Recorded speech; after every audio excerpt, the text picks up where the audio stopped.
না ফেরার দেশে পাড়ি দিলেন বলিউডের প্রখ্যাত নির্মাতা শ্যাম বেনেগাল। সোমবার স্থানীয় সময় সন্ধ্যা 6টা 39 মিনিটে মুম্বাইয়ের ওকখার্ড হার্ট হাসপাতালে মারা যান তিনি।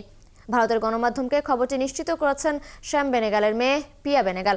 তার বয়স হয়েছিল 90 বছর। অনেকদিন ধরেই বেনেগাল কিডনি সংক্রান্ত সমস্যায় ভুগছিলেন। গত 24 ডিসেম্বর 90 বছর পূর্ণ করেন প্রখ্যাত এই নির্মাতা। হিন্দি সিনেমার জগতে অন্য ধারার ছবি তৈরিতে জোয়ার এনেছিলেন শ্যাম বেনেগাল। 1970 থেকে 1980-এর দশকে ভারতীয় সমান্তরাল চলচ্চিত্র আন্দোলনের অন্যতম প্রাণপুরুষ ছিলেন তিনি প্রথমে টেলিভিশন এবং তথ্যচিত্র নির্মাণে কাজ শুরু করেন। এরপর 1970-এর দশকে ফিচার ফিল্ম নির্মাণ শুরু করেন। তার কালজয়ী চলচ্চিত্রগুলোর মধ্যে আছে Nishant, Manthan, Bhumika, Kalyug, Netaji Subhas Chandra Bose, the forgotten hero. সবশেষ বঙ্গবন্ধুর বায়োপিক নির্মাণ করেন শ্যাম বেনেগাল। ভারত সরকার 1976 সালে পদ্মশ্রী এবং 1991 সালে পদ্মভূষণ দিয়ে সম্মানিত করেছিলেন। শ্যাম বেনেগালের মৃত্যুতে ভারতীয় চলচ্চিত্র অঙ্গনে নেমে এসেছে শোকের ছায়া।